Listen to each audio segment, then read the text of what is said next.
नमस्कार। हमारा आज का विषय है आदिकालीन साहित्य। बीए प्रथम वर्ष के प्रथम प्रश्न पत्र का नाम है आदिकाल एवं भक्तिकाल।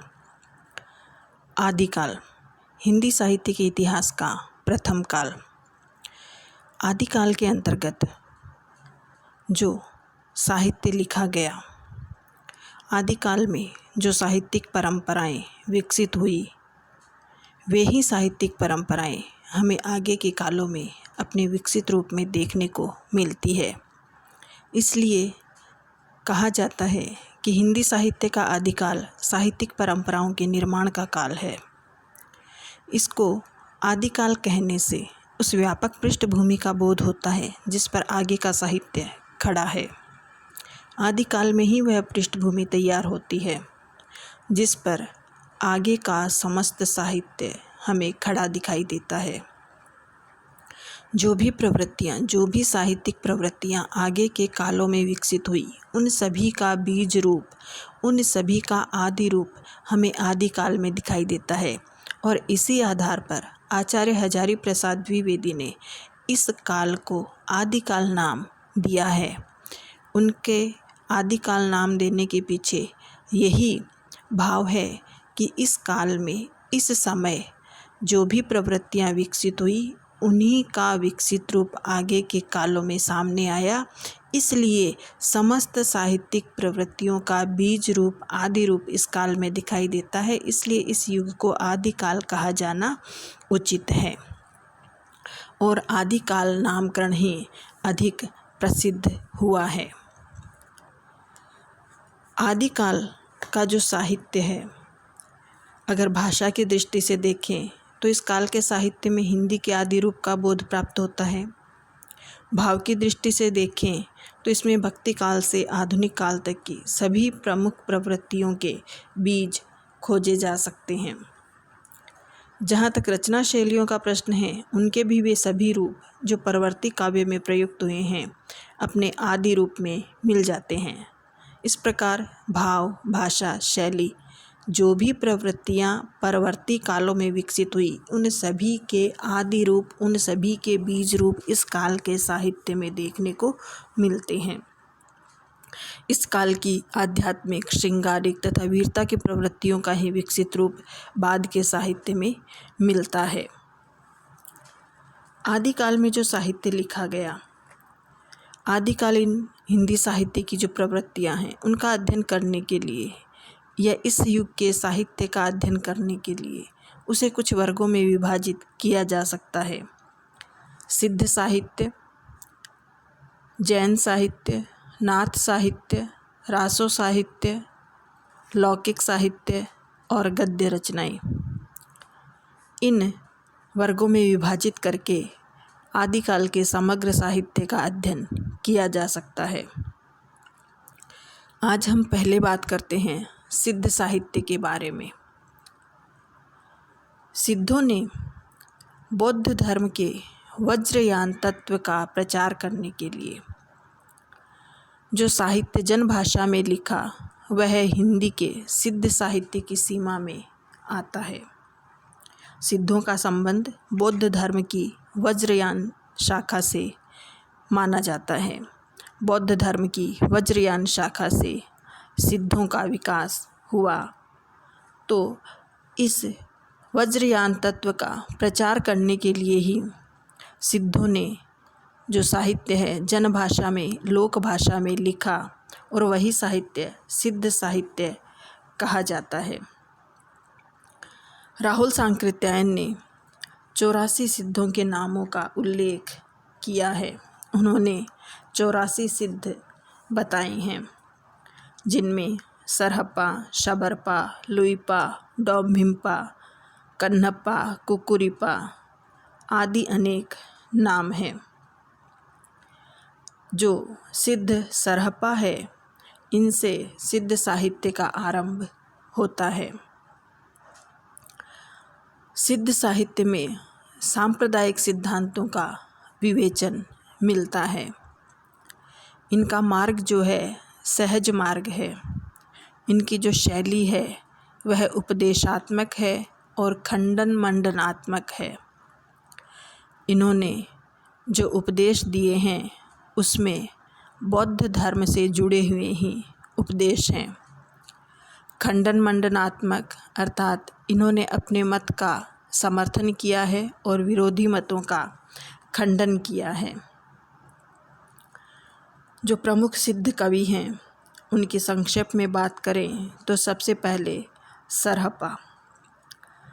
सरहप्पा का समय राहुल सांकृत्यायन ने 769 ईस्वी माना है और अधिकांश विद्वान उनके इस मत से सहमत भी हैं। सरहप्पा द्वारा रचित 32 ग्रंथ बताए जाते हैं, जिनमें से दोहा कोश सर्वाधिक प्रसिद्ध है। सरहप्पा ने अपनी रचनाओं में पाखंड और आडंबर का विरोध किया है और गुरु सेवा को महत्व दिया है। ये सहज भोग मार्ग से जीव को महासुख की ओर ले जाते हैं। सरहप्पा की भाषा सरल और गेय है और इनकी कविता में भावों का सहज प्रवाह मिलता है। पाखंड और आडंबर का विरोध, गुरु सेवा को महत्व, ये वही तत्व हैं जो आगे हमें भक्ति काल में संतों की वाणी में, संतों की कविता में, कबीर इत्यादि के दोहों में दिखाई देते हैं। कबीर ने, संतों ने पाखंड और आडंबर का विरोध किया है, गुरु सेवा को अत्यंत महत्व दिया है। तो जो हमने बात की थी कि अनेक प्रवृत्तियाँ जो आगे के कालों में विकसित हुई, उनका बीज रूप, उनका आदि रूप इस काल के साहित्य में दिखाई देता है। तो सरहप्पा और उनके अलावा अन्य जो सिद्ध कवि हुए हैं उन सभी ने गुरु सेवा को महत्व दिया, पाखंड और आडंबरों का विरोध किया, बाह्यचारों का विरोध किया, रूढ़ियों का विरोध किया। इन सभी का यह जो रूप है वही हमें आगे भक्ति काल के संत कवियों में दिखाई देता है। सरहप्पा की जो कविता है उनकी भाषा तो हिंदी है, लेकिन उस पर अपभ्रंश का प्रभाव दिखाई देता है। भाव और शिल्प की जो परंपरा संत साहित्य में जाकर नए रूप में उभरी, उसका बीज रूप हमें सरहप्पा के काव्य में दिखाई दे जाता है। दूसरे सिद्ध कवि शबरपा। शबरों का सा जीवन व्यतीत करने के कारण इन्हें शबरपा कहा गया। चर्यापद इनकी प्रसिद्ध पुस्तक है। शबरपा माया और मोह का विरोध करके सहज जीवन पर बल देते हैं और उसी को महासुख की प्राप्ति का मार्ग बताते हैं। लुइपा। लुइपा जो सिद्ध हैं, ये राजा धर्मपाल के शासनकाल में कायस्थ परिवार में उत्पन्न हुए थे और शबरपा ने इन्हें अपना शिष्य बनाया था। 84 सिद्धों में इनका स्थान ऊंचा माना जाता है। इनकी कविता में रहस्य भावना की प्रधानता है। रहस्य भावना, रहस्यवाद हमें आगे जायसी इत्यादि सूफी कवियों, कबीर इत्यादि संत कवियों के काव्य में दिखाई देता है। कन्हप्पा। कन्हप्पा जो है ये बिहार के सोमपुरी स्थान पर रहते थे और कई सिद्धों ने इनकी शिष्यता स्वीकार की थी। कन्हप्पा द्वारा लिखे हुए 74 ग्रंथ बताए जाते हैं और इनमें से जो अधिकांश है वे दार्शनिक विषयों पर हैं।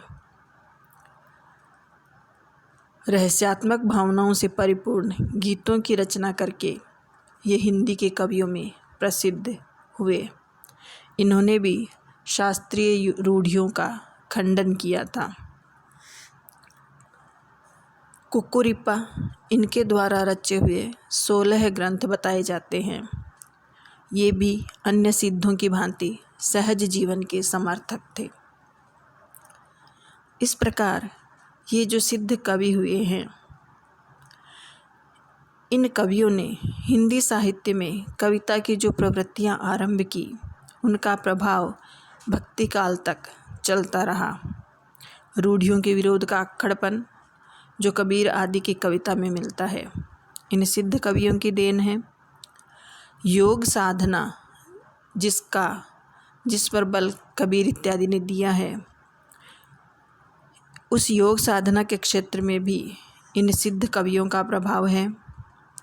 और सामाजिक जीवन के जो चित्र इन्होंने खींचे हैं, सामाजिक जीवन के जो चित्र इन्होंने उभारे हैं, वे भक्तिकालीन काव्य के लिए सामाजिक चेतना की पीठिका बन गए। भक्तिकाल के साहित्य में, भक्तिकाल की कविता में जो सामाजिक चेतना दिखाई देती है, उस पर भी इन कवियों के सामाजिक जीवन के जो चित्र खींचे गए हैं, उसका प्रभाव है। कृष्ण भक्ति के मूल में जो प्रवृत्ति मार्ग दिखाई देता है, कृष्ण भक्ति में जो प्रवृत्ति मार्ग हमें देखने को मिलता है, उसकी प्रेरणा के सूत्र भी इन सिद्ध कवियों के साहित्य में मिलते हैं। तो इस प्रकार कहा जा सकता है कि सिद्ध साहित्य वह प्रारंभिक साहित्य है, आदि साहित्य है। इसमें जो प्रवृत्तियाँ उभरी, उनका विकसित रूप हमें आगे के कालों में दिखाई देता है। आदिकाल में सिद्धों के अलावा और भी साहित्य रचा गया, जिसकी हमने पहले चर्चा की है। जैन साहित्य, नाथ साहित्य, रासो साहित्य, लौकिक साहित्य, गद्य रचनाएँ, इनकी चर्चा हम आगे की वीडियो में करेंगे।